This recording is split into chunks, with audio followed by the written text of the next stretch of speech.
أعوذ بالله من الشيطان الرجيم بسم الله الرحمن الرحيم وبه نستعين. Bugün inşallah mövzumuz Məhrəmliklə bağlı olduğuna görə İmam Hüseyin Əleyhisselamın bizə etdiyi tövsiyə var. İnşallah o tövsiyə barəsində biraz söhbət açarıq, biraz mövzunu genişləndirək inşallah. Çox hikmətli, nəsihətli bir söhbət. Bir nəfər İmam Hüseyin Əleyhisselamın yanına gəlib deyir: Nəfsim məni günah etməyə sövq edir. Mənə muizə et və mənə elə bir sözlərdir ki, mən daha günah edim. İmam Hüseyin Əleyhisselam da buyurur ki, elə sən əvvəlcə bu 5 şeyi et, ondan sonra ki, rahat günah et. Bunlar nədir? İmam buyurur ki, birinci, Allah-u Teala'nın rozusundan yemə və sonra istədiyin qədər günah et. Allah'ın rozusundan yem. Sonra nə qədər istəyirsən git günah et. İkinci odur ki, Allah-u Teala'nın vilayetindən çıx, yəni məmləkətindən çıx, yeryüzündən çıx, sonra git rahat günah et. Üçüncü buyurur ki, Allah-u Teala'nın səni görə bilməyəcəyi bir yerdə yer tap, elə bir yer tap ki, sən görməsin və orada rahat günah et. Dördüncü odur ki, ölüm mələyin ruhunu almaq üçün gəldikdə onu özündən qovmaq bacar, yəni ruhunu vermə. Sonra git rahat günah et. Beşinci odur ki, deyir, qiyamət günü mələk, yəni Allahın məmuru, səni cəhənnəm oduna daxil etmək istədikdə daxil olma və istədiyin qədər günah et. Bu 5 dənəni imam tövsiyə edir. Və bu ətrafda inşallah danışarıq. Birinci odur ki, Allah'ın rozusundan yemə, sonra istədiyin qədər günah et. Kur'an ayəsində Allah Teala buyurur ki, Kur'an ayəsində Allah Teala buyurur, yeryüzündə hərəkət edən elə bir canlı yoxdur ki, onun rozusu Allah'ın öhdəsində olmasın. Hud surəsinin 6-cı ayəsi. Bu barədə İmam Baqir Əleyhisselam buyurur ki, əgər bir şəxs Allah'tan layiqincə həya etsə, Allah onun rozusunu gözləmədiyi yerdən getirir. Mütləqdir orada həya ağır mövzusuna gələsin. Mütləqdir. Kim Allah'tan qorxsa, Allah ona çıxış yolu göstərir və ona güman etmədiyi yerdən roz verir. Şüşürüzü çoxaltmadıqca nədənsə günahlarımız çoxdur. Şükrümüz çoxalmır deyə günahlarımız çoxdur. İnsan hər nəfsini, hər tikə çörəyini Allah'ın bəxş etdiyi rozu ilə yaşayır. Allah'ın nemətindən istifadə edib. Ona asib olmaq nemətə qarşı inankörlükdür. Bəzən biz bunun fərqinə varmırıq ki, rozu bizə Allah'tandır, fəqət biz elə bilirik ki, özümüz qazanırıq. Ona görə şükrümüzü çoxaltmadıqca günahlarımız çoxalır. İkincisi, buyurur ki, İmam Hüseyin Əleyhisselam, Allah Teala'nın vilayetindən çıx və istədiyin günah et. Bu barədə Qur'an-ı Kərim buyurur ki, göylərin və yerdə olanların hamısı Allah'dır. Allah'ın mülküdür. Bəqərə surəsi 284-cü ayəsi. Göylərin və yerin nə varsa mülk Allah'ınsa, sən yeryüzündən çıxıb hara gedə bilərsən? Harada getsə olur Allah. Ərşə gedəcəksən, ərzağa gedəcəksən, hamısı Allah'dır. Digər bir ayədə Allah Teala buyurur ki, göylərin, yerin və onların arasında olanların hökümranlığı Allah'a məxsusdur. Maidə surəsinin 120-ci ayəsi. Bu ayə barəsində İmam Sadiq Əleyhisselam buyurur ki, elə bir şey yoxdur ki, Allah'a məxsus olmasın. Yəni, nə düşünürsən, məşhur ayə var, hamımız bilirik. Deyir, Allah'ın izni olmadan bir yarğaq belə yerə düşməz. Deməli, hər şey Allah'a məxsusdur. Odur hər şeyi var edən və odur həm tərif və şükrə layiq olan Allah. İnsan ki, imamın etdiyi duanı etsə, o duanı ki, sən imamın et, sən də o duanı etsən, inan ki, Allah'ın sənə verəcək lütfün nə qədər və nələr olacağını güman edə bilməsin. İmam buyurur ki, duasında, İlahi, mən sənin mülkündə yaşayan, sənin neymətinlə dolanan və sənin qüdrətin altında olan bir bəndəyəm. Ona görə insan qəbul eləsə ki, kimin mülkündə yaşayırsan, səni dolandıran kimdir, sənə neymət verən kimdir, qüdrət sahibi olan kimdir, inan Allahı səcdədən götürməzsən. Həyat, yaşam tərzi o cür qurarsan ki, Allah səndən razı olar. Və üçüncüsündə ki, İmam Hüseyin Aleyhisselam buyurur ki, Allah Teala səni görə bilməyəcək bir yeri tap və orada günah et. Burada yer, məkan söhbəti var. Və burada bir yer tap yox. Əgər səni axtarsan, belə xəyanətkarsın. Onsuz da o yeri tapamayacaqsın. Ayələr üst-üstə sənə başa salır ki, hər şey Allah'a məxsusdur. Sən ki, bir gizlin yer axtarırsan günah etməyə, sən elə xəyanət edirsən ki. Allah Qur'an-ı Kərimdə buyurur ki, Bismillah, o gözlərin xəyanəti də, sinələrin gizlətdiyi də Allah'a bəllidir. Yəni Allah bilir. Gafir surəsində, Mömin surəsində 19-cu ayəsi. İmam Sadiq Əleyhisselam buyurur, mömin bilməlidir ki, Allah onun gizlində saxladığı, niyyəti də aşkarda etdiyi əməli də bilir. Buna görə də insanın batini zahiri kimi pak olmalıdır. Batini zahiri kimi pak olmalıdır. O məsələdir. Bu ayə mömində Allah'a daim nəzarət. Daim insan hiss eləməlidir ki, Allah mənə nəzarət edir. Və o nəzarət halını özündə formalaşdırır. Və bu formalaşdıqca nə olur? Amma insan yavaş-yavaş günahdan çəkilir. Yəni özünü təmizləyə bilir. Dördüncüsü budur ki, buyurur, ölüm mələyi ruhunu almaq üçün gəldikdə onu özündən qovmaqdadır. Allah-u Teala yenə Nisa suresinin 78-ci ayəsində buyurur.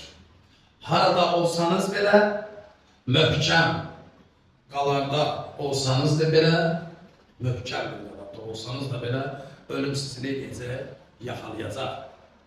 Harada olsanız belə, möhkəm, ən etibarlı yerdə olsanız belə, o sənə görə etibarlıdır. Nə olar? Ölüm sizi yaxalayar.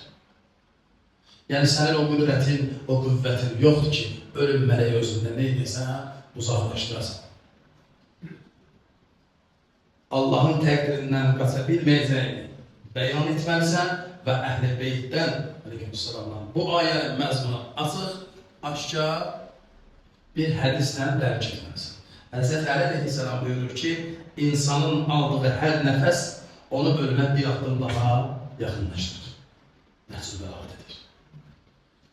Hər nəfəsin səni ölümə bir addım yaxınlaşdırır. Deməli, sən ruhunu ölüm mələyinə vermək istəmirsənsə, bacarsan nəfəs alma. Nəfəs alma, ruh da vermə.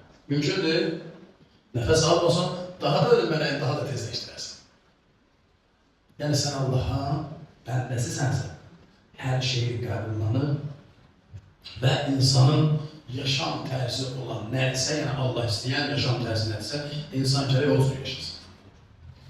İnsan hər an ömründən sərf edir, hər keçən gün onu ölümündən uzaqlaşdırır.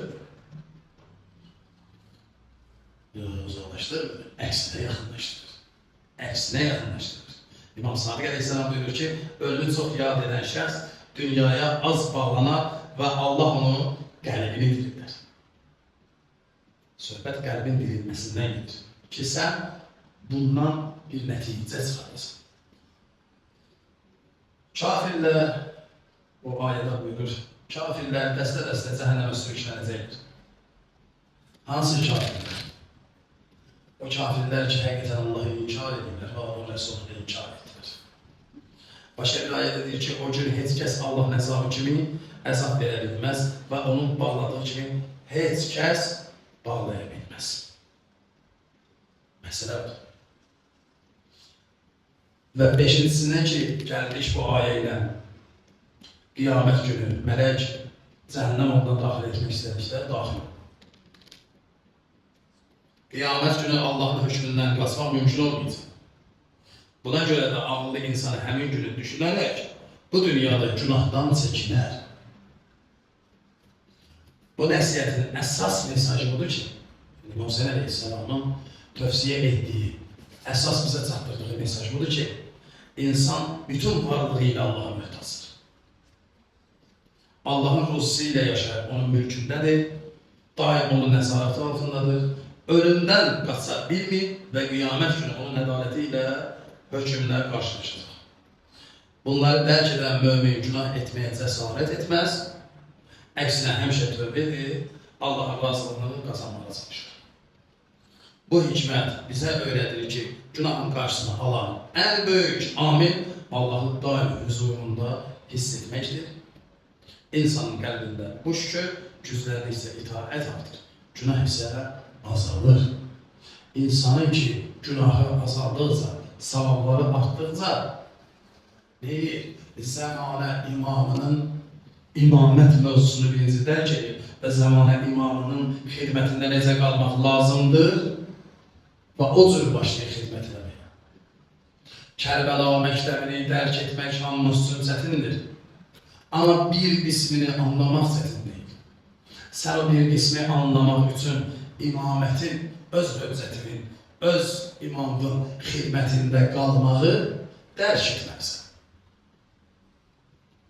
Kərbəla məktəbi sənə birinci öyrətdi. Ki, Kərbəlanın əsas hədəfi imamın xidmətində qalmaqdır. İmamın əsas vəzifəsi dini kamil şəkildə yaşatmaqdır. Orada təşkilat müharibəsi deyil. Orada hakimiyyət məsələsi deyil. Orada haqla batilin ayrıldığı gündür. Orada nahaqla haqqın ayrıldığı gündür. Orada batini, zahiri olan şəxslərin bütün içindəki batinlərin üzə çıxan gündür. İmamlığa layiqincə xidmət etmək gündür. Biz bu mövzuda qurmalıyıq həyatımızı, o cür qurmalıyıq ki, bizdən sonraki nəslə sən Kərbəlanı tanıtıra biləsən, haqqı çatdıra biləsən. Orada gedən ədaləti, orada gedən fəlakəti, orada gedən müsibəti, orada gedən ədəbi, orada gedən əxlaqi, imamla danışmaq tərzi, imama yanaşma tərzi, bunların hamısını sənə Kərbəla məktəbi öyrədir. Ki, bunu öyrənməlisən. Zahiri qələbə çalanlar çalıb, amma batini qələbə deyə bir şey var. Onlar heç vaxt Allahdan ümidini kəsməzlər. Məşhur ayət. Allahdan ümidini kəsməyənlər kimlərdir? Bax, Kərbəlada rahat, şücaət, cəsarət göstərib, şəhadətə çatanlardır ki, Allaha ümidləri vardır ki, bizə gəlib din çalsın. Nə qədər Kərbəlanın üstünə, necə deyərlər, torpaq tökmək istədilər, mövzu qaranlıqda qalsın. Nə qədər tarixləri dəyişmək istədilər. Yadımıza gəlirsə, Abdullah ibn Əfif Əzli demişdi. İmam Əli əleyhissalamın sahabələrindən olub. Cəməl və Siffin döyüşlərində gözü bitirmişdi. Amma yenə də ibadətində və itaətində idi. İbn Ziyad ki, Kərbəla müsibətindən sonra başladı Əhl-i Beytin əleyhinə danışmağa və özünü haqq çıxartmağa, Abdullah ibn Əfif Əzli dözmədi. Dedi, diyan, ey mərcanənin oğlu, nahaq sənsən, nahaq sənin yanındakilardır və nahaq səni bu taxta çıxardandır. Və etirazını bildirir. İmam Hüseyin əleyhissalamı, Peyğəmbər övladlarını şəhid etmirsən, onun əhli əyalısına zülüm etmirsən, indi mömin minbərində danışırsan, kəs səsini. Burada İbn Ziyadın əskərləri istəyir ki, Abdullah'ı götürsün, yəni həbs eləsin ya nəsə, qəbilələri də orada olur. Yəni Abdullahın öz qohum əqrəbələri. O məclisdən Abdullahı götürüb gətirirlər. Fəqət buna baxmayaraq, gecə ilə gəlirlər, bir yolla Abdullah ibn Əfif Əzdəni evində hücumu götürüb, gətirib onu İbn Ziyadın əli ilə və əmri ilə şəhid edirlər. Abdullah ibn Əfif Əzdi də haqqı deyəndə qorxmadı. Çünki o da ümidini üzləmişdi. Əhl-i şəninə nə lazımdır insan gərək desin, qorxmasın. Çünki bu məktəb bizə bunu öyrədir. Allah yanı və İzzət salamına, Allah'ına xatir bizi dünyada axirət Əhl-i Beytdən ayrı salmasın.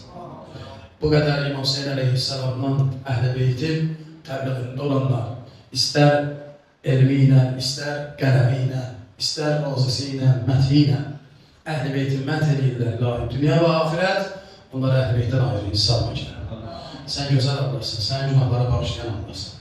İlahi, bu günlərdə, bu məhərrəmli günlərdə bizim günahlarımızı bağışla və bizi zamanı imamının dərdinə şərik olanlardan qərar verir. İlallah bizim özümüzdən, ailəmizdən, qohumlarımızdan, qonşularımızdan, dostlarımızdan, bizi tanıyanlardan, tanımayanlardan, məmləketimizdən, elimizdən olmamızdan Allah, Peyğəmbər, İmam, Əhl-i Beyt, Qur'an düşməni qərar vermək. Bismillahirrahmanirrahim. İnnə nəhnu nuhyil mavtə və nəktubu mə qəddəmə və kulle şeyin hesabı fi imam mubin. Selamun aleykum.